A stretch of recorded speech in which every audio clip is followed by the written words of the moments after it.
Welcome to the Beast of the NFC East podcast. I am your host, Sean Gnitzcavich, with my co-host, Jeremy Goode. The NFL is finally here. There's a game in less than 48 hours. Jeremy Goode, what is good? I'm excited. Are you excited? I'm excited. I have a little bit of coffee in me, but that's not it. I'm running high on NFL energy, baby. Jeremy, how you feeling?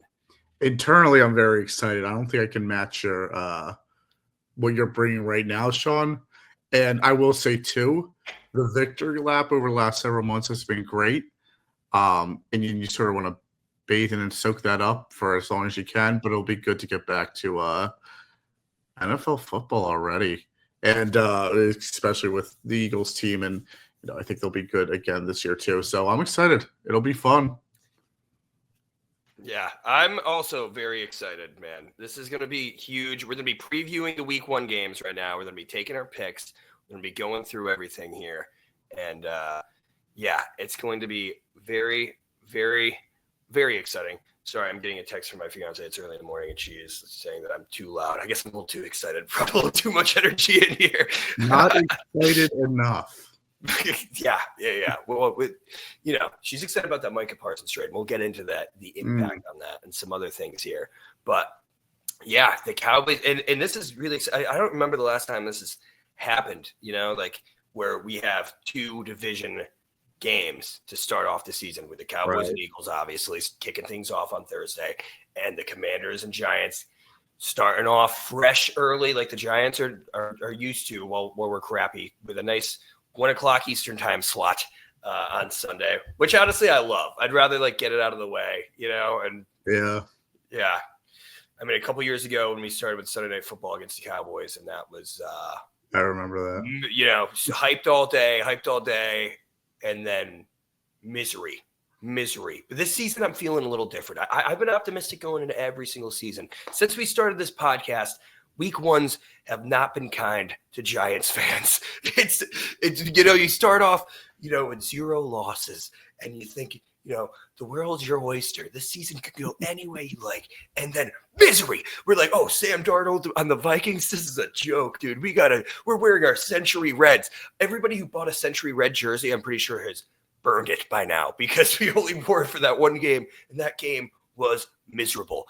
And then, also starting off 2 seasons ago with the first season of this podcast against the Cowboys. And I was just, I was looking forward to celebrating the first touchdown with maybe a little shot of whiskey, and wasn't able to take that shot for 3 quarters in about a week and a half because the Giants just started off so bad. But I'm feeling Daniel Jones is gone. It's a new era here, guys. Things are exciting, but we'll start off with the first game that is coming up here, which is the Dallas Cowboys. The brand new Kenny Clark-led Dallas Cowboys heading into Philadelphia at 8:20 Eastern Time, Thursday night, taking on the reigning Super Bowl champs. The spread has since moved since the last time I looked, and it is now at Eagles -8.5, which is probably partially due to this Micah Parsons trade. Jeremy, I'll let you take the reins on this. There is some injury news with the Cowboys. From what I've seen, the most recent is that it looks like Tyler Guyton will be playing week 1. That's what he's saying, starting at left tackle. That was their first-round pick from a season ago, who's kind of been struggling. And then also, it looks like Trayvon Diggs. He said he's 75 to 85% sure he's going to be playing week 1, which is a weird number. He said he'll at least be playing by week 4. So, what's up with that? It sounds like he's going to be playing week 1. I feel like they're going to try it. It's a big, big game. I think if Jerry has anything to do with it, he'll rush Trayvon in there because he's trying to look good against the division rival. Jeremy, what are your thoughts on this game thus far? Yeah, banner night for the Eagles. Obviously, they'll unveil that before the game. Obviously, emotional game for the Eagles, obviously coming off the Super Bowl, and Thursday Night Football to open the season.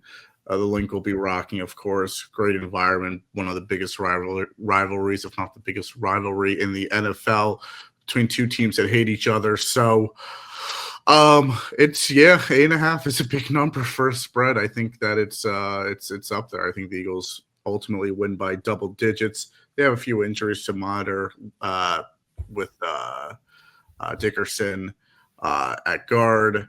They have Josh Uche as well, a little questionable. Who else? I should look instead of trying to memorize it. That's fair. And then who are your starting edges like listed on the depth going into this? It's going to be Nolan Smith and Jalix Hunt, which I love. It was one of the things where after the Super Bowl, people were a little, you have two young guys, lack of experience a little bit all around, a lack of production too. I think you have to throw them into the fire. I think they're ready for it ultimately. There are a number of ways to contribute as defensive ends besides getting sacks themselves. I still think they'll get a good amount of sacks each player, maybe 15 combined between both of them. So we'll see there. But they'll be the starting edges. They have a lot of older depth behind them. But who else do we have? Andrew Makuba, we're not sure if he'll play with the hamstring. Tanner McKee has a thumb issue, so that might be why they traded for Sam Howell. I also think they're just a better team probably with Sam Howell over Kyle McCord, even though I don't really love Howell. We've seen him early on in his career slinging the ball. Obviously, he's played really well against the Eagles. And then we've also seen the bad with him, which I think is pretty low floor. I guess he's a veteran at this time, so not awful if he's a backup. Jalen Carter was a full participant in practice. He's good to go. Yeah, it's just between Landon Dickerson, Makuba, and Tanner McKee for the three guys, it looks like. So I think some of them will play too. Hard to tell now on Tuesday. We'll probably get a little more information later today.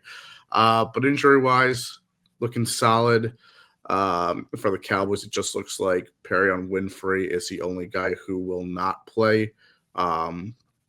Since he didn't practice, maybe he does. We'll see. But 8.5 is a big number. Obviously, the NFL is. It depends on. I guess I don't even know. I don't even know how to say it. But the NFL isn't afraid to have those 8.5 line spreads now, which I think in the past that they wouldn't want to go over the 5.5 number. It's hard to say week one. A lot of things are weird that happen. Obviously, week one that won't happen in other weeks necessarily. But I think the Eagles comfortably cover, obviously, and that means that they win this game. Instant reaction to that, Sean. I can also break down other stuff too, but what are your thoughts on that? Yeah, I think that the Eagles cover, and I think. And I kind of agree with you, man. But I don't know. My question marks here about this game is how – I mean, this is going to answer a lot because you have all the preseason stuff. Like, first off, how is this Dallas Cowboys offense going to operate under Brian Schottenheimer, who's been the OC, but now he's taken over full control? Do we see like a full mix of Javonte Williams, Miles Sanders, Jadon Blue, or is it going to be mostly Javonte? Like, what's the split going to be in the run game? I feel like they're going to be pass heavy. That is my initial reaction. And I think that Dak is going to be slinging it. Now, is that going to be all CeeDee Lamb? How are we going to get, our guy George Pickens involved in there? I'm curious to see if Kevontae Turpin takes carries out of the backfield. That's kind of what I'm. Oh, sorry. I think can you hear me? Mm-hmm. All right. My bad. I accidentally hit Siri and now it's talking to me while I'm talking to you. But those are some of the big questions that I have for this Dallas team. Because, I mean, listen, Dallas has played the Eagles hard. I know that right now they're kind of a laughing stock after the Micah Parsons. The thing is, Kenny Clark is a great defensive interior guy.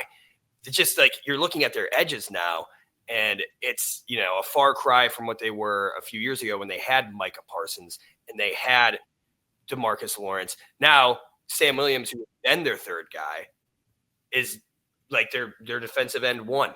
And how is that going to affect Jalen Hurts in the pocket, because if you're giving Jalen Hurts, like, I know that, Jerry trades for Kenny Clark. He wants to stop the run. I literally think he made that trade, like, looking for week one and, like, being like, hey, we got to stop Saquon week one. Yeah. And, like, they re-signed. I mean, I'm actually looking at their defensive tackle depth. Like, it's pretty deep. Obviously, they re-signed Osa Odighizuwa this offseason. Mozzie Smith, who has, been kind of a bust as a first-round pick. Oh, yeah. Yep. And then Solomon Thomas, who's also been a bust as, like, a top 2 pick. Right. They have all of these, like, first-round busts on the starting defense, including Kaiir Elam, who is an addition for this year as well. I'm just trying to see how this D line operates too for Dallas. Like, I'm really curious to see if they're as big of a disaster as I feel like people are anticipating because of kind of the lack of moves that they made on the defensive side of the ball, especially in the edge room without Micah. Yeah. Besides the production they're going to lose with Micah going to Green Bay, they just lose their identity on their team identity, and especially their defensive identity. Like, gameplay, the Eagles have had decent success against Micah Parsons for the most part. They've done a really good job game planning for him, but it's because they put all their efforts into making sure that he doesn't wreck a game.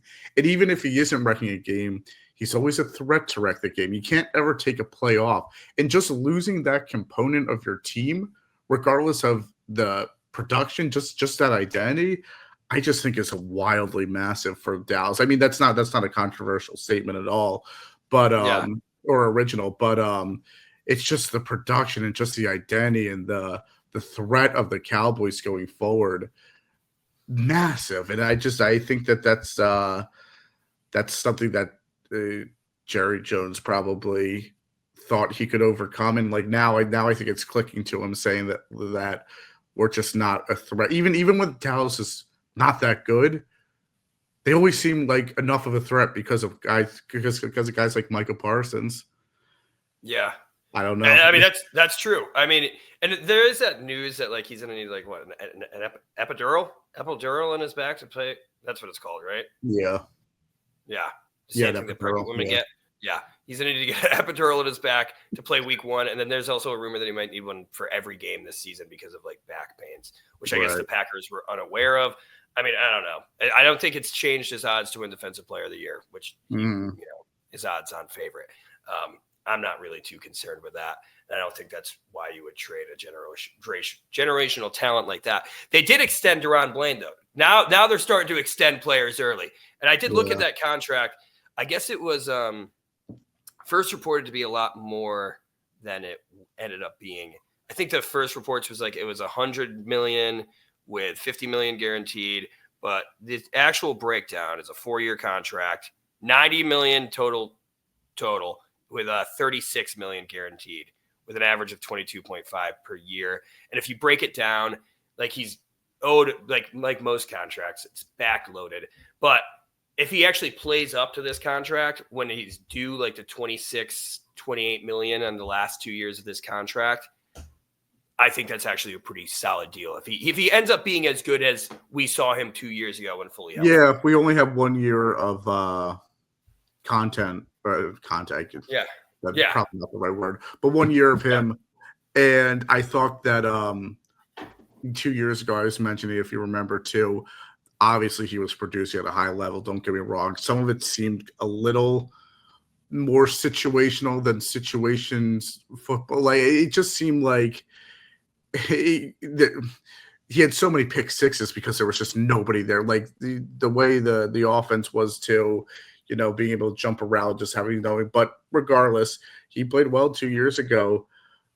He's had a few. He's had that foot injury last year. We'll see how at that position, I feel like any lower extremity injury is probably bad for corners and safeties. I guess you could say that really for anybody, but especially you don't want to lose any step in a corner. Yeah, we'll see. It's a lot of money. It's I'd rather put it. It is crazy. Like, you're right. Like, he's coming off an injured season. He obviously had a great season 2 years ago. So this is the guy you extend. And the reason why you didn't extend Micah is because you were talking about his injuries, but like Brown Bland has actually been injured. It's a lot of money too. I mean, I kind of like the risk that they're taking for everybody else and for them too. Like maybe in a way it feels like an educated risk, but I don't know that position. It's tough. I guess I just would want to see more at cornerback than to dub guys with 25 million a year or whatever it is. And that's the same. Like I'll say that I think Quinyon Mitchell is very, very, very, very good. I think he's at least a top 10, top 7 corner right now. But I still have to see more. I have to see consistent play from him from the outside. I think we will see it. I think that the fact that he showed how consistent he was year one, we'll see it. But it doesn't stop. It's not just Bland. You have to see it with everybody. So, that's a lot. I also think both those corners, Trayvon Diggs and Deron Bland, benefited from having such a great pass rush. Absolutely. When you have that good of a pass rush, no doubt, the quarterback is getting pressured, and they happen to throw another pick six to Deron Bland. Yeah, and they play hand in hand, and I hope we see that with the Giants improving their secondary with our improved pass rush. We'll see that. But I mean, the Cowboys, Dante Fowler Jr. had a pretty decent year last year with the Commanders. Yeah. Sam Williams, he hasn't had the playing time to really produce at a high level. Now we're going to see that. Also, they had I think Marshawn Leland was he a second or third round pick for them last year, one of the two. But he's he has good elements, and then obviously Donovan Ezeraku is somebody who we both liked out of Boston College, early second round pick. A lot of people had him projected in the first. I think they're going to need a lot, and I don't know if we mentioned this before the podcast, but you were saying like now he has higher pressure on him. Yeah. To produce early. So we'll see. We'll see. I mean, it's easy as a Giants fan. Well, maybe not as a Giants fan because we suck. So we have sucked. So it's I can talk all the crap I want about the Cowboys, but it's easy to be like, oh yeah, they're going to be garbage. But like they have interesting pieces on this team. Like they're not as big of a joke as social media is making them out to be. I think, we'll see. I think that they could. I agree. I think that they could be bad, but I think they also, like you said, they still have talent.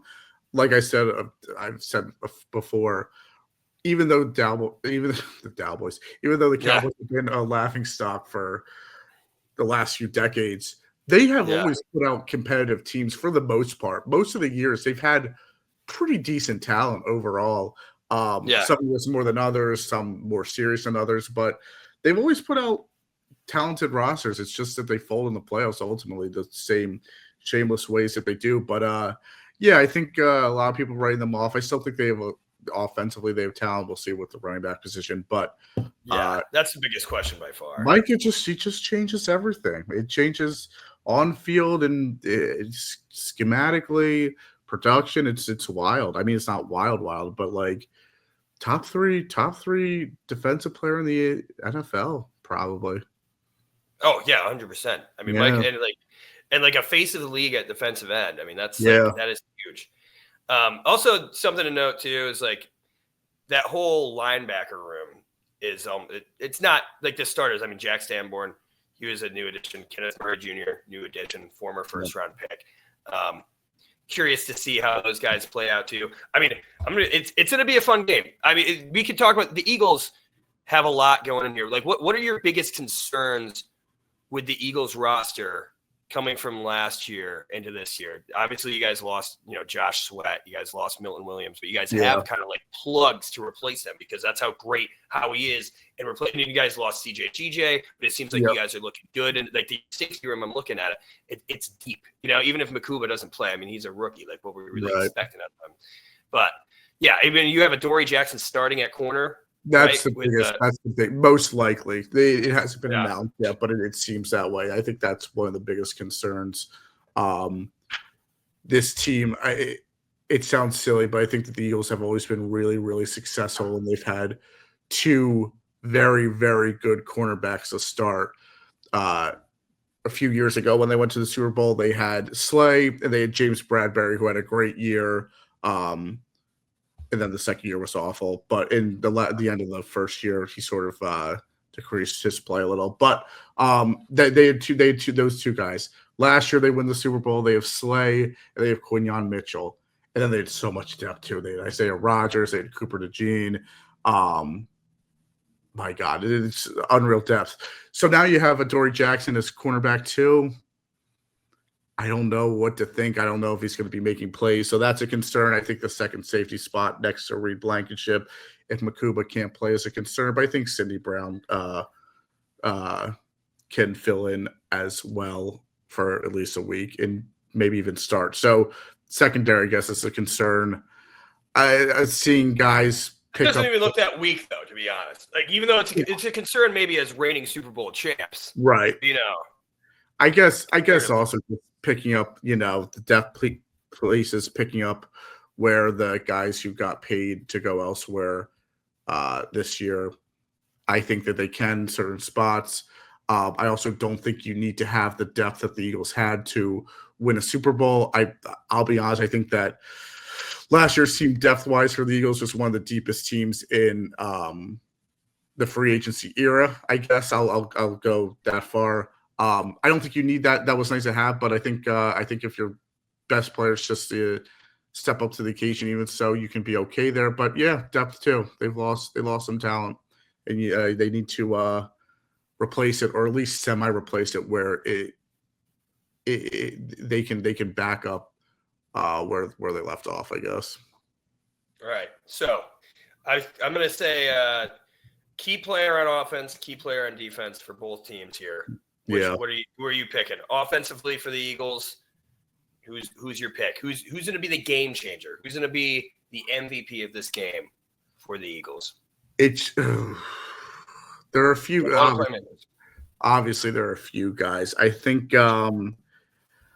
I guess the quarterback has an edge just because they're the quarterback, and I can easily see Jalen. But I'm going to go I'm going to go Saquon just because. I guess I think. Keep it rolling. Just voted number one overall. I was going to send you that. I didn't know if you saw it, but I guess I saw it. Yeah, I see it. It hurts. You see everything. I'm over it. I'm worth the greener pastures. I'm good. Bluer pastures. I'll go Saquon, I guess, and it's kind of funny that Jerry Jones said we need to stop the run, so I guess that could be a bit of a weak hole there. So I'll go Saquon for offense. Eagles defense. I'll go. And again, a number of ways you could go. I'll go Nolan Smith. That's good. I feel like that's a great pick, especially. Yeah. And I mean, if Tyler Guyton is injured, even if he starts, even if he plays, I agree. I was going to say that a few minutes ago. Yeah, right. Yeah, and I feel like Nolan Smith, he's the next Eagle that's gonna I feel like he's gonna take that jump this year. It would be nice for a number of reasons, especially because he also is eligible to get paid this offseason, and I think the Eagles would want that. I think he would definitely want that too. But the Eagles are no stranger and not shy to paying guys a year early, so works out for everyone, I think. Yeah, I think if I'm gonna pick I'm gonna go Jalen Hurts because that's a good one. Dude, the Cowboys just got Kenny Clark, and he's gonna stop Saquon. That was their game. That's their master plan. All right. Okay. No, I think Jalen, we've talked about it. Jalen 2 years ago struggled with injury and kind of regressed after his first Super Bowl appearance and ultimate loss. And I think that this year, I think they relied a little bit too much on Saquon last year. And I think that this year he's going to be. I'm not going to draft him in fantasy, but I think he's going to be a better passer. Because last year I did, and then he screwed me because he got hurt and freaking got concussed. But he is a great fantasy player, though. He'll miss a few weeks at the end of the year, but my God, he is screwed me. So. Yeah, but no, I think he's going to be. I think maybe Dallas Goedert gets a little bit more fed this season too. I think they'll be moving the ball a lot more. I mean, and hell, let's see a little bit more running from Jalen too, because I mean he's great. He's great on the ground, and I feel like we haven't seen as much as we did in that first Super Bowl run in 2023. Yeah. That's where I think. Yeah, that's where I agree with you, Sean. I think that's where I see him if he were to be that player for this game. That's a difference. His ability to throw his ability to do that, but also his ability to take off and get those rushing yards and backbreaking rushing yards, I think, at the end of the game to clinch games, etc. So, yeah, I totally see that. And then for the defense, I'm going to go Cooper DeJean. I feel like he's going to be playing the nickel, right? He's going to be covering CD? Most likely. Yeah. Well, no, I guess so. He wouldn't. Quignon's going to travel, so he'll be on CD. But Quignon? I assume. Well, still, I assume Cooper DeJean isn't George Pickens. Yeah, I assume DeJean will be on the inside unless he's on the outside, which I doubt, but it could be an option. Yeah, I think Cooper DeJean. I like him. Obviously, even though he's an Eagle, I like him. You know, rare breed guy. No doubt. For defensive players too, I was thinking the cornerback position as well. So I like where you're going there. Well, I think that's how Dallas is going to win. I think that's why Nolan Smith too. It's getting to Dak is big because we've seen Dak. Oh yeah. As much as he can huck it into defenders' hands too, and we've seen that. Very, very much as well. So, actually, that's somebody who I do kind of want to target in fantasy. So, anybody playing fantasy with me in my draft tonight, go scoop up Dak before I could get him. He'll be down a lot at the end of the games, and we've said this before. He had no shame in ending games, throwing for 3 touchdowns, and still losing by 6 after they were down by like 30. No, I think that this Dallas pass offense is going to be big, and I think that's where Ryan Schottenheimer is going to try to prove his worth, especially with the lack of investment in the running back room. And I do want to see if Jaden Blue is used a lot more in the quick game passing wise, because that's really where he worked best in Texas. And I want to see this, but if I'm a Cowboys fan, I think Jaden Blue is by far the most exciting running back on that roster. And if you're a Cowboys fan, you're probably rooting for him to kind of step up and outshine Javonte Williams. Because I think Javonte Williams has been toast ever since his injuries. Like he hasn't shown anything better, I agree. Cowboys. I guess I'll start this one off. Cowboys offensive factor is going to be Dak Prescott, like we were just saying. Like Dak Prescott, he's going to need to, with a weaker run game, with an O-line that has, question marks on the far left, and also Tyler Booker, even though he looked good in the preseason, he is a rookie right guard, and he's going to be going up against Jalen Carter and Jordan Davis, and I'm sure you guys are going to probably do some stunts using some of your good edge rushers busting inside too. So it's going to be interesting. But hey, you got a shiny new weapon in George Pickens. Jake Ferguson also got extended this offseason. And Jake Ferguson had a little bit of a down season last year, but Fergie's good. He's a good tight end. We've seen. He showed decent talent, yeah. Yeah, and I want to see Dak because honestly, listen, it's the lesser of two evils. I used to be like, nah, Eagles over Cowboys, but after the Eagles are on top. You're a little too high and mighty, Jeremy. So I'm rooting for the Cowboys here. Okay, so Dak, please. Prove Jeremy wrong. Even though I picked, if I had to put money on it, I do still pick the Eagles minus 8.5. But Dak is the factor here because you can put it on CD, you can put it on George. I'm not putting it on Javonte Williams. It's all Dak here. So operate. This Vic Fangio-led defense by the Eagles is a reckon. Is a force to be reckoned with. So reckon with it, man. Throw a pick if you need to. Then throw 3 more touchdowns to make up for it. Dak Prescott, you're my offensive player for the Cowboys. And defensive, I'm going to actually say it, Kenny Clark. I'm going to say the new guy. Get excited, Cowboys fans. It sucks. I remember when us Giants fans traded OBJ and we got Jabril Peppers and Dexter Lawrence in return. Yeah. And, as much as it really, really, really, really hurt to lose OBJ, it was like, Jabril Peppers is fun. Who, by the way, got cut as a free agent, and everybody's like, Giants, bring him back. We'll see. That'd be fun. But yeah, I'm gonna go Kenny Clark because Jerry said it. You invested in him to stop the run. Let's see how he can do, especially because Osa's more of like a pass rush guy too. So getting that big boy Kenny Clark, and he was so beloved on the Packers. He was such a leader on the Packers. Don't be a factor. Stop Saquon. Please stop him. Stop that man. Please. So that's my picks. Jeremy, who do you got for the Cowboys? Are we allowed to copy? Because I would say You can copy. I would say Dak as well for a different reason. I think that CD can have a good game really against anybody, even though Quignon's on him.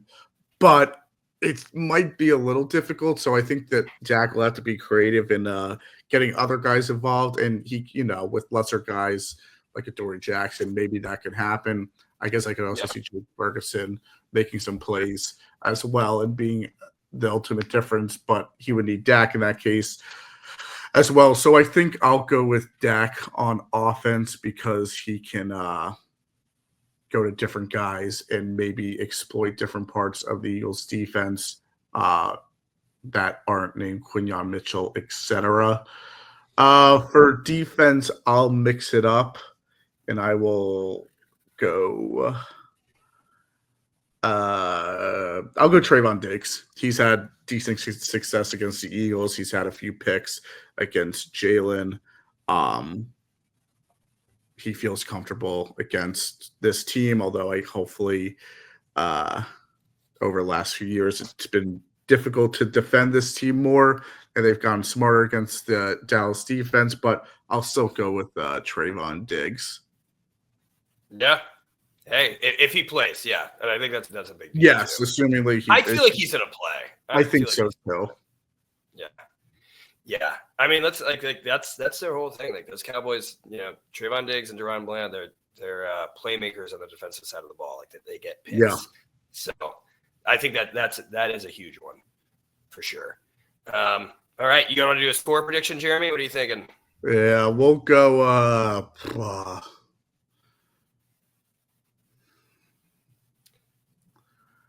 I want to actually write these down because I feel like we always say that, but we never know if we actually. I was thinking that last year too.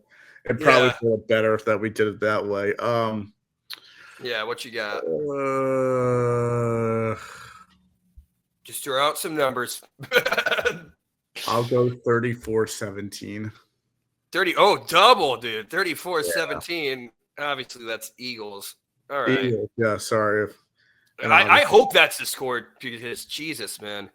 Yeah. These college football games, like a lot of them this weekend were freaking stinkers, dude. Yeah, it's week one, especially that age group. Week one for college is crazy, but you see in week one for NFL too that little bit of a slow start or a really fast start. Like last year, everybody thought the Saints were going to go to the Super Bowl after the first 2 weeks, and then that's right, and then fired their coach 3 weeks later because they were awful.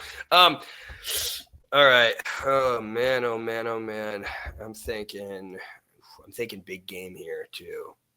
So I'm going Eagles 31 here. Mm-hmm. And Cowboys 21. I think it's 10 points. You said double digits. I'm putting that at double digits. Right. I like that. Let's see this hit, dude. That's in a hit. I'm feeling good about that. Okay. Oh, by the way, speaking of betting, you know how I was talking about parlaying all those overs, the player overs? Yes. They don't let you do it. Yeah, you can't parlay them. Yeah. It's a prop, right? Yeah. I thought so, but then I go, maybe that's just college. And then I thought, no, I think it's the NFL too. Yeah, I'm going to see if I can do – I think Underdog allows you to do season-long, pick like 5 players. So I'm going to see if I can do that maybe. If you're still down to do it, we'll see. Yeah, okay, yeah, if possible, sure. All right. Anything else you want to say about this game, Jeremy, before we move on to the Giants Commanders? No, I don't think so. Great for the NFL that you get this rivalry game in as the first game. But dude, there's a lot of rivalries to start week one. I mean, there are a lot of – I mean, I'm looking at this right now. Like it's all like – well, no, that's the first one. But like, the Bears are playing the Vikings. That's interdivision. Chiefs are playing the Chargers, interdivision. Bengals playing the Browns. Buffalo, Baltimore, right? Yep. Falcons, Bucks. Dude, there's a lot of interdivision going on. Or just top teams in their conference going up against each other. Yeah, the Eagles. I mean, I think the Giants have done this a good bit where they've played a division rival to start the season. Cowboys a lot, yeah. Yeah, the Eagles have not. Like the Eagles haven't done that like much at all. We've always had our game. Like we've always had all our divisional games like the second half of the season. So, or most of them at least. So different for sure. Well, obviously doing this podcast, I try to watch every single one of like the division's games, Yes. That's something Week 1 makes it easy. And it makes it really fun too. Like this is Yes. exciting because it's Yeah. like this is big. So, and this spread has also changed since the last time I looked. The New York Football Giants, my New York Football Giants, will be heading to Landover, Maryland, 1 p.m. Eastern, to play the Washington Commanders. And the spread has changed in the Giant. Well, I guess kind of not. It was Washington Commanders -6.5. Now it's Washington Commanders -5.5. So people are hopping on the Giant train. And I have been hearing a lot more hype here about the Giant. People are starting. They're seeing how good we were in the preseason. We were kicking ass, and they're taking notes. People are taking notes, and this is a Washington Commanders team that has overperformed last year, and addition-wise, like they didn't really lose any big names. I think obviously they've just really improved on the roster that they had last year. And the New York Giants are seemingly a completely new team. Like a lot of our deficiencies, we have upgraded in. Quarterback, it's been stated, Daniel Jones is gone. Thank you, Lord. Thank you, Lord. The curse that has cursed me for years and years and years is finally gone. And everybody's like, well, Russell Wilson is cooked. Guess what, dude? He is a huge upgrade over Daniel Jones. And also, Jackson Dart looked good in the preseason, and he's exciting. And guess what? If he's not ready, Jameis Winston, yeah, is he a liability? Sure. But guess what? He's fun, and he'll sling that freaking ball, and he'll get the ball to the wide receivers when they're open downfield, which is what we haven't seen from Daniel Jones. It's going to be exciting to be a Giants fan again. Oh, my gosh. Please, please do not let me down, sweet Giants. And our running back room, Tyrone Tracy, Devin Singletary, great. What did we improve? Cam Scatterbo, throw him into their mix. He's going to be healthy. It's going to be good. Offensive line, Andrew Thomas, hopefully healthy. That's the biggest question mark going into week 1. We don't know. I keep looking at it. I keep refreshing my feed. We don't know. As of right now, he's participating in the walkthroughs. We're hoping. We're all hoping Andrew Thomas. Left guard is the same, John Runyon. John Michael Schmitz. You'd like to say that he will progress, but we haven't seen it. So we'll just say we'd like to see he will progress. Then we got our guy, Greg Van Roten, who's just, 36 years old, I think right now, or 35. But he's proven, with Evan Neal sitting right behind him, trying to make a splurge. Jermaine Illuminor, who played great for us at right tackle, is coming back. He's also in a contract here, and I think he wants to finally get paid because honestly, he's been a really good offensive tackle, and the Giants got him for super cheap. Right. Theo Johnson looks like he's getting better, which is awesome to see. Malik Neighbors is back year 2, baby, and he is going to be great. And Darius Slayton, who has been quietly one of the Giants' best players for the past 5-6 seasons, is finally going to get a quarterback who can exploit what he's best at, and that's the deep ball and expanding the field. So I'm telling you, Darius Slayton, all these people who are like, oh, Wan'Dale, great, whatever, dude. Honestly, Wan'Dale's fine for what he is. But I think people are going to really see Darius Slayton for what he's capable of this season. And then you got Jalen Hyatt sitting on the bench. And we got a really excited UDFA and Bo Collins, who I think is going to actually get a lot more work, probably more than Jalen Hyatt, I would say. I think Jalen Hyatt's going to be more gadgety, but I think Bo Collins, with his height and his hands, is going to be used a lot more in red zone opportunities, trying to get a first down, stuff like that. I'm really excited about Bo Collins. So offensively, we've improved. Defensively, same thing. I don't really want to go on a full tangent here, but this Giants team is new. Abdul Carter, obviously, it's so exciting. Adds so much to this team. Chauncey Goldston is good depth too. Added, we have him actually listed at defensive tackle, which I would love to see because he's a good pass rushing defensive tackle. He kind of played that hybrid defensive tackle edge when he was with Dallas. Linebacker core, the same, whatever. Cornerbacks, we had Deontay Banks as our CB1. This year, he might be CB3 because we got Paulson Adebo, who's looking exciting, make plays on the ball, looking good in camp. That's awesome. And then Cordell Flott and Deontay Banks will be fighting for whoever. I'm sure during the game, they'll probably be taking time on and off. We'll see. I think in this, let me just look at this first depth chart again, which I don't think is totally final, but it does have Deontay Banks over Cordell Flott as of right now. And then Drew Phillips is looking great in the slot. I'm excited to see his performance against Deebo Samuel. And then Javon Holland, after realizing like, hey, maybe we should have invested in safety, especially in a superstar like Xavier McKinney. You know what? We paid Javon Holland, which is exciting. And Tyler Nubin's going into year 2. He looked great last year. He was great stopping the run. He's also a menace in coverage. I'm excited about that. Sorry, I just had to rant all that. I'm just did I sell you on the New York Giants having a chance to win this game, Jeremy? No. I'll let you talk. Sorry. No. I mean, I'm getting closer to see. I mean, the way the numbers going, I wish it was still 6.5, because then I think that Giants could cover. I'll still have to think about until we get to that point. But I mean, there's I do think with this team defensively, with their fronts, they could create a little noise this year. I guess it depends on how their offense, how they work. Neighbors is great, who I took in fantasy football. Running back wise, I think Tyron Tracy is talented. I think that towards the end of the year, I don't know if you would agree, you sort of see why I don't think he's a traditional stout, strong running back 1, but again, he still can play that. That's why he gets Scadaboo. Yeah. Right. So we'll have to, we'll see. They have some hands to catch the ball for sure. The quarterback position is interesting there. I mean, this year for them honestly just screams like mid, which I think is good. No, but I think that's like, I think like mid is good. At least this team compared to what we've been. Yeah, I'll tell you what. If we get like an 8-9 season, be very happy with it.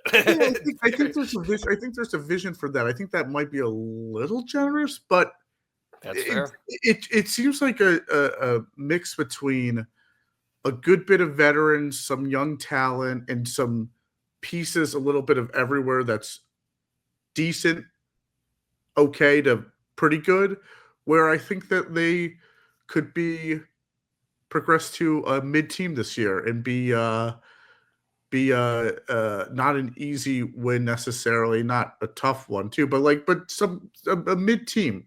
And for a team that's been drafting top 5 for however many years, your words, but your words, I think that would be a improvement and something you can build off of next year going forward with the defense, and really try to figure out if it's start the quarterback, figure him out, but also just really try to get more creative in establishing a more talented roster with culture after the season, building upon some veterans from this year, I guess. Yeah, I do want to just kind of go over this. This Commanders, obviously, I just ranted about the Giants. Right. But the Washington Commanders, like we said, have improved. The Brian Robinson Jr. trade has created one of the biggest question marks in the backfield. Right now in their depth chart, they have Austin Eckler with Ja'Cory Cross-Merritt as their RB2, or Bill Cross-Merritt. I don't know. Pick a name, bro. Whatever. I'm excited about Ja'Cory Cross-Merritt, but like Austin Eckler still was really good for them last year. And I know that he's not Austin Eckler, first-round fantasy pick years old, but he still is a great back and a very serviceable back, and also like still has some spark and electricity. So I'm curious to see how they navigate that. I thought Chris Rodriguez would be higher in the depth chart, but they have him 4th behind Jeremy McNichols too, who also offered them some juice last year. Obviously the big additions, Deebo Samuel. I mean, we're going to see if he is cooked, because Niners fans think he is. I think I've mentioned this before. He pairs well with Terry McLaurin because Deebo's that, quick, manufactured yak yards play guy, and Terry's the field stretcher. So that's going to be interesting. And then they short up that line to have more time for Jaden to scramble and or get a deep ball to Terry with Laramie Tunsil up there, who he's one of the best tackles in the league, despite the fact that maybe he draws a lot of penalties from offsides or whatever the hell. Like if I'm a Commanders fan, if that's what people are saying, that's, you're kind of being a whiner. or Wiener. Braden Coleman, who is a great third-round pick from them out of TCU, he's kicking into left guard, so that's good because I know he played left tackle last year, kind of moved around. Tyler Biadasz is solid there. Sam Cosme, which we kind of knew, is not going to be playing at least until week 4 or 5 because I believe he's still on the pup. So they got Nick Allegretti over here, Nick Allegretti at the right guard position here. And then the big thing to note is that Josh Connerly Jr., despite playing really well in the preseason, is listed right currently as the backup to Andrew Wiley, the veteran at right tackle. So O-line looks like it's improved. And the fact that if Josh Connerly actually hasn't won that job, despite being their first-round pick and, being a pretty highly touted tackle prospect out of college, I think that that means that Andrew Wiley is held his own, and that serves well for the Commanders' offense. You want any notes on the offense before we start digging into their defense and how that's kind of changed over the offseason? Yeah, I think Eckler might be a little too old at this point and too injured. But I think as a change of back, kind of change of pace of running back. Maybe someone who can catch in the backfield, he still offers something. We'll see there. I think for the most part, this team just got older. Like, you give them credit because they changed a lot of things up. They spent money. They were really aggressive in that, but they run pretty expensive in with guys that they took, and they just got older. Like everybody they got older with, where it seems like in today's world, in the NFL, the NBA too, but we're talking about the NFL, you really want to go younger. You really want to stay young and try to win now. Yeah, that's the risk they're taking, and gotta give them credit for that. But it would really buck the trend of the NFL of winning with youth, and it makes sense because guys who are younger are just faster, for the most part, stronger, but speed is everything, and they're going against the model. So we'll see. I still think they're a good team, but last year they were beating a lot of teams by a few points against bad competition. Very revealing year for them this year. We'll see. Yeah, it certainly is. And defense too. Like, I mean, they picked up some aging players. Yeah. Von Miller. I mean, they got a lot out of Bobby Wagner last year. He's returning, obviously. They did. But Von Miller is kind of like supposed to be their edge one, because I mean, looking at this, and actually I'm looking at their depth chart, which isn't totally official, but this is their most recent one, I believe, from 2 days ago. And they have Javon Kinlaw listed, who was, I think we both agreed, a little overpaid as their defensive tackle. They have him listed over Johnny Newton, their early second-round pick from last year, who, a lot of people project to go in the first. He's really exciting. Yeah. And then, like, if you look at Von Miller listed as a slot linebacker or whatever, but Dorrance Armstrong and Dietrich Wise as your traditional edge players is it sounds concerning. But the thing is, we said the same thing last year when they had, Dante Fowler Jr. and who was that other first-round pick bust that they had there too? Freaking, I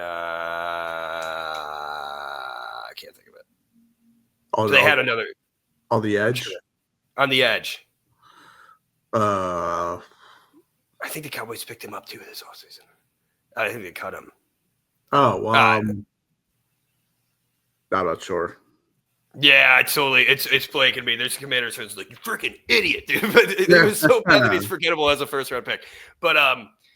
But yeah, like their edge play, like we'll see. I know that they're going to probably be generating a lot of pressure with Frankie Luvu, who was great last year, and I think with Von Miller as much as they can. But they have a pretty interesting secondary. I mean, Marshawn Lattimore, everybody says has lost a step, but Mikey Sanders still going to his second year looked really great in his rookie year. There's some Commanders fans who might argue that he might be better than Cooper DeJean, which is we'll see. Let me tell them firsthand right now, he's not, and we saw. Like it's like I'm biased, but like we saw the stats in the play, like Mikey in the NFC Championship game against the Eagles, like just struggled, and it understandable, rookie, a little bit undersized, but yes, but he definitely is a talented player for sure. And then Trey Amos has looked pretty solid, and the preseason is there. Quan Martin, I think believe going to his third year. former second round pick. Like he's looked really good. Jonathan Jones, they got his little depth at corner as well, especially with a oft injured Marshawn Lattimore. That's kind of good to see. I mean, on paper, this defense still looks pretty solid. You know, like there's no like the biggest weaknesses I would say are their starting edge players. I mean, but they still have to run Payne down there in the middle. You know, and I really like Johnny Newton. And even though Javon Kinlaw is overpaid, he's still a serviceable, like, you know, he's average defensive tackle. You know, nothing big. Didn't live up to his first round hype either. But dude, Dan Quinn, we've seen. I mean, look what even when he was back on the Cowboys, we saw what he was able to do, turning these players into like extraordinary, like, you know, Deron Bland, the development of Deron Bland. You saw it back in the Falcons too. That Falcons defense when they went to the Super Bowl was amazing. Dan Quinn leaves, all those players just turned into nobodies. You know, all those great players on that Falcons defense. So like he has a way of getting the best out of these players. Yeah, it's a good point about the coaching for sure. Especially because he had so much success as a head coach in his first year, Dan Quinn. Immediately, I'd be concerned about bringing guys back. Like they re-signed Bobby Wagner, right? It wasn't a 2-year. Bring him back. Bring in Von Miller. I think that at those positions at that age, speed is everything and instinct is everything. And I don't want to call out Bobby Wagner specifically, but during that Saquon Barkley touchdown run, not to open up the game, but to open up the Eagles' offense after Washington scored a field goal on a long drive, Wagner was just trailing the play brutally. Like if you go back and watch it, it's just tough. It's not tough to watch. Like it's hard, but he doesn't read it well. He's slow from the start. And he misses. He needed to be in a certain spot, and he was yards behind it. So obviously, that's just one play. I still think he'll be able to make some plays this season. It's just tough to be old on defense. And one of the things the Eagles just brought back Marcus Epps as a safety. He's 29, coming off injury. Even stuff like that, I would worry about, just because it's like 29. It's obviously it's not old in real life. In football wise, it's just it's a different story. So we'll see there. But again, they sort of have the Giants thing to a higher degree of just like a good bit of talent everywhere at a decent level. So yeah, I mean that like. A lot of people, when they do these mashups, they go like superstar for superstar. And for the first time in a long time, I think the Giants have more superstars. Like if you want to do a little list here, Giants than Washington. Okay, let's hear. Okay, go ahead. I want to hear this, Sean. Okay, offensively, superstars we have is Andrew Thomas, hopefully he's healthy, and Malik Neighbors. Okay. Offensively, for the Commanders, Jaden Daniels, Laramie Tunzel, Terry McLaurin. Yep. Some may argue Deebo Samuel. I would not. I like that you're not including him. Cosme's very good too, but he's not. Yeah, but he's not playing this game. So, I don't know if I'd include him as a suit in that kind of category. I think Cosme is. But we'll see how he looks after. Yeah, maybe. So we'll do like 3.5 for the Commanders, and we'll do 2 for the Giants. Okay. Defensively though, Brian Burns, Dexter Lawrence, Abdul Carter. I'll put Bobby Okereke down there. I would not. Okay. And I would not put Brian Burns or Abdul Carter yet. I'm just saying. I think it's going to be. I think Abdul Carter. Yeah, I agree. I just want to put him down there. I'm just saying who's going to. I think this game, like, they're going to be an impact. So that's 4. So that gives the Giants 6. Defensively for the Commanders. All right. Mm-hmm. If you're really looking at superstars on that defense, like, would you still put Von Miller there? I don't think so. Would you still put Marshawn Lattimore there? No. Like, the biggest superstar I think they have on this defense, Mikey Sanders still? Deron Payne. Yeah, Deron Payne. Bobby Wagner, maybe. I mean, if you're that's what I'm saying. Are you still going to do that? That's the thing. If you're going to count, like, Brian Burns. I think Frankie Louvu I'd put over Bobby Wagner. Yeah, but maybe, Bobby Wagner still played great last year too. Like, I agree, he was great last year. Age showed, but yeah. I stopped counting. But let's do our offensive and defensive players. I'm going to start with the Giants, if you don't mind. Okay. Offensive factor. The key offensive factor is going to be new New York Football Giants quarterback, Russell Wilson. Now, Russell, a lot of people have been talking crap about you. A lot of people have been joking about you. To me especially, I have been defending you. You know, I don't really love you that much, but I could, man. This is kind of like a first date. Let's see how this goes. You know, I have some doubts. I have some things I'm a little bit excited about, Russell. But you're going to need to get the ball to Malik Neighbors, especially because I drafted him in almost every single fantasy draft I've done and reached on him too. Please get the ball to Malik Neighbors, but also show what we got in Slayton, you know? And if you want to do those beautiful checkdowns that you do, get Theo Johnson balls in places where he can show his yak ability. Get Tyrone Tracy and Cam Scattaboo in places where he can show their yak ability. Don't get sacked. I mean, the Commanders, they have some pass rushers, but and then they have great stunts that they do with Luvu and Wagner and Von Miller. But, you know, just look good in the pocket. Don't make mistakes. You're pretty good being safe. Russell Wilson, you are my guy on offense. And on defense, I'm going to do Abdul Carter. I think Abdul Carter, he's been moving around the line. He is what takes, you know, because he's the big addition on this defensive line, the biggest addition on the team. Like he is going to just multiply with his pass rush, the other pass rushers on the O-line or D-line. We've seen it with Brian Burns, looked a lot better.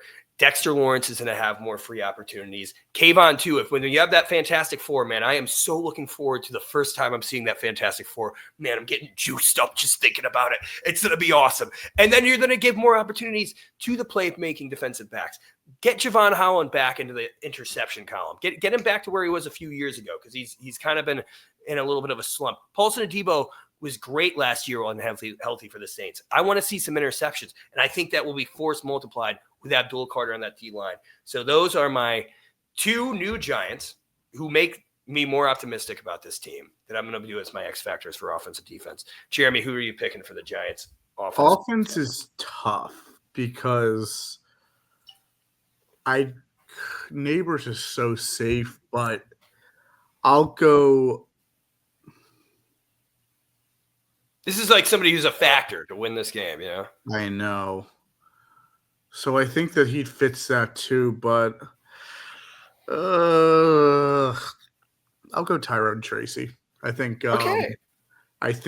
He can mix it up and be very influential and productive throughout the entire game and just put a solid pace for the Giants in their offense and help out Russell Wilson too, because I think that he, at this age, at this state, with the talent around him, it would be nice if he had decent help from the run game. So I'll go Tracy. Cool. Defense, a lot more options. Again, so easy to go with a guy like Dexter Lawrence. I will continue the trend of last season early on at least, and I will go Drew Phillips. Okay, damn. I mean, that's going to be big too. Yes. I feel like he's going to be on Debo. I assume he's still starting at nickel. Oh, yeah. But he's been like one of our, Yeah. Still very hype about him. I'll go Drew Phillips here. I think Daniels is going to throw the ball a good bit, of course. No surprise there. And last year, what I was impressed about Phillips was he was not shy in contesting passes and making a play and just playing strong as a whole, especially at the nickel position, which is a tough position for a rookie to learn, tough in general. And just being able to stand strong and be competent is such a win. So I'll go Drew Phillips. Yeah, I like Drew, man. I'm excited, dude. I'm just so excited for this season to come. Washington. Do you want to pick your Washington offense and defense first? You tell me. I can do that. Sure. Yeah, take it away. All right, Washington. I will go.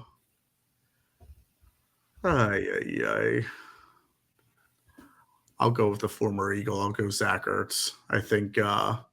I was going to jokingly say Zach Ertz. So that's Were funny you? to say that. Yeah. I think I want to go Daniels, but I think, and of course there's McLaurin, but I think Ertz will continue that security blanket over the middle. I don't know if he'll be as good as last year, but he was still pretty good then. Just a little older this year. I think he'll get into the end zone. Okay. Anytime touchdown, Zach Ertz. Yeah, let's go with that. All right. And then on defense for Washington, oof. I've shadowed so many players on their defense. Where is there to go? Yeah. I'll go I'll go Lattimore would be good, but I really don't believe in him. All right, let's think a little. Well, you could just say like who needs to have a good game to make that impact. I mean, because that's who I'm looking at as well as Lattimore. Yeah, he's vital for sure. I'll go.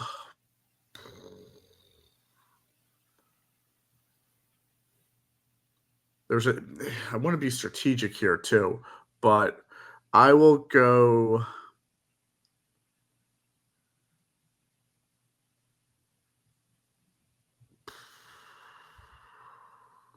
Got this, Jeremy. This is going to be so underwhelming too. I'll go. I see. There are a lot of guys I want to go with, and I'll be like, I don't see like because if I go if I go Von Miller, it's like I think he's going to get really limited snaps and opportunities there. So I don't know if it'll be there. I guess I'll go Frankie Louvu. Yeah, that's fair. I'll ask for that. I think he's the most exciting player on that defense right now. Yeah, he can move around a little bit down on that defensive side, hold down the middle, but also run downhill too for a running back or quarterback in this way. So we'll go Louvu for me.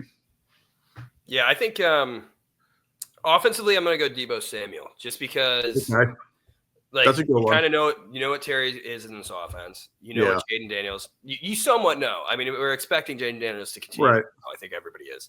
But Deebo Samuel, if he actually is better than what he's been the past 2 seasons with the Niners, where we've seen him kind of dip in production, then this Commanders offense is what they thought they were getting when they invested in Laramie Tunsil and Deebo Samuel, which is a championship offense. If you can get a Deebo Samuel that can get you 1,400 scrimmage yards by the end of the season, then you guys are probably in that a deep playoff picture. Like that's huge. So I that's who I'm going to go with there because obviously Jaden's the one getting the ball. But like if you can get those yards from Deebo, and honestly, I think I'm really excited to see how Drew Phillips handles Deebo, and also I think there's going to be a lot of Tyler Nubin and Javon Howland kind of going on there. I'm sure Cliff Kingsbury, I know he was, he started moving people around more than he did in Arizona. So we'll see how he kind of schemes these guys up for Washington. And then defensively, I am going to go Marshawn Lattimore, because I think that he's going to be paired up with Malik Neighbors. And I think Malik Neighbors is going to be the guy like he was last year, force fed. I think that Russell Wilson, they'll try to move it around a little bit more, but I think that Malik Neighbors is going to be the X factor in this game. Yeah.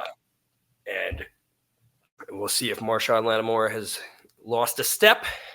And if they really do want to win this game, I think defensively, their biggest player, the biggest X factor is what Marshawn Lattimore can do covering Malik Neighbors. So those are my thoughts there. And yeah. And like I said, we got this spread here. -5.5 for the Commanders. Jeremy, what is your pick for the score here? We're all waiting. I got this listed right here, dude. Let's see if we can nail both scores. Huh? If it was 6.5, I would easily take Giants cover. And then I'm trying to do the points at 5.5 in terms of I don't think the Giants are going to score too many points, but I still think that the Giants are going to cover this game, Sean. 21-16 Commanders. They will cover. Good for you. They will cover. Hey, 16. That's going to be a fun one to get. You think we're getting a safety? We could with that defensive line. No, it'll be a heavily field goal game for the Giants. They will move the Yeah. ball enough, but they will not finish their drives. Speaking of heavily field goals, the first Giants-Commanders game last year was won because we lost Graham Gano trying to tackle Austin Eckler off the kickoff, which he took to the house, but it was a penalty. And then we didn't have a kicker, so we lost that game, and the Commanders only scored field goals. So just a little flashback of pain. And Malik Neighbors dropped the last pass to convert and win that game too, which also sucked. Yeah, I think that the Giants would be scoring a lot of touchdowns. And Graham Gano was back, by the way. He's healthy again, and he was nailing everything over 50 in the preseason. So I'm happy to see my boy Gano back. Some people wanted Gano to go, but he is here to stay. And I love Gano, dude. I love his thick eyelashes that make him look like a little emo boy. But we're talking about the points here. And I've been talking this shit since the schedule came out. Right. The New York Football Giants are going to they're going to set the freaking tone like they did in 2022, except this time it's nothing to be coming down to Fat Randy missing a field goal for the Titans. It's to be coming down to the fact that the Giants are a freaking powerhouse and they're ready to freaking go. And the New York Giants are going to win this game 28-21.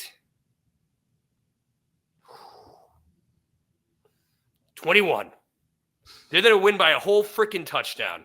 Giants. So we both have Washington scoring 21. Yeah, I can see that. I mean, they're a great offense. But guess what? Giants are better.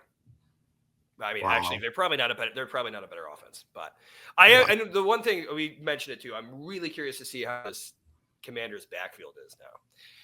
Yeah. I want to see if Bill Krosky-Meritus is going to be that guy. Because one of the things that the Giants have struggled with is stopping the run. And this is somewhat of a weaker backfield on paper. So we'll see. Mm-hmm. That's one of my concerns for this game. But there you have it. Can we punish you, Sean, if you pick the Giants to win and then they lose that week? Would that change anything? Yeah, I guess so. What if I just slowly shave off a corner of my eyebrow every time I'm so wrong, and then I'll just be freaking you won't have hair above your eyes. Above my eyes, yeah, it would be pretty. Or I guess you'll have this, but immediately above your eyes. Yeah, I mean, I think I usually always do pick. I'm an optimist, dude. That's why my first band I was ever in was Optimistic Prime because I'm an optimist, man. That's awesome. Yeah. Which, by the way, Dober Boy and the Strays. We got more songs. That's my band. We just give a plug. My goodness. Yeah. Where can we find you guys? Everywhere. Our music's everywhere. Even on Roblox, I guess. Spotify, Apple Music, everything. The Tube, Instagram, Dober Boy and the Strays. But yeah, this is the hub here, baby. Not Pornhub, no. Is that a thing? Is that what you were saying about the hub? Yeah, I mean, you never know what you'll find there. Well, I don't have anything on there, unfortunately. Sorry, guys. But we are here on YouTube. Thank you for that, Jeremy. But I'm excited, man. Is there anything else you want to say before we wrap this thing up? I don't think so. It's like I've said, it's wild that we're already here. I mean, August, the summer flies, but then August was kind of slow with preseason. But preseason, you only have one cut period now too, Sean. It's not like you're cutting from 90 to 75 to eventually 53, which I think I kind of like, but I also miss the days of the 90 cut. But yeah, football in 2 days, crazy. Yeah, let's just do Super Bowl predictions just to end this because this is the last time we can do it where it's unbiased from what we've seen. True. So Super Bowl predictions. I want to see who you got and who's taking it. You want to go first or me? Yeah, I guess I feel like I kind of know what you're doing. But I'm going to go as much as I would love to say the Giants. I'm trying to be a realist here. Trying. I think this is Ravens, Packers, Super Bowl. And Packers win. No, Ravens win. Ravens, Packers, and Ravens win. All right. That's my. I like it. I like it. Yeah. We'll go Eagles, Bills, Eagles repeat. Okay. Yeah, we knew that was coming. I like the Packers as a pick. Obviously, we don't have any time to get into it. I think, and I do like Jordan Love, but I think there's something missing with him in terms of finishing off a season. But he's still pretty good. He is. And obviously, they got Micah. Yeah, their defense is looking better. But hey, that's an episode. If you guys have made it this far, like and subscribe. Tell your friends. Send it to your grandma. Send it to your mom. Put it on randomly on loop so we just get more views because we could use them. Yes. Thank you guys so much. And we'll see you next week. The New York Football Giants are 1-0, and the Eagles are probably 1-0. And if the Giants aren't 1-0 and we lose miserably, you will probably see me cry. So look forward to that too. You probably won't because the Giants are going to win. We'll see you. All right. Peace.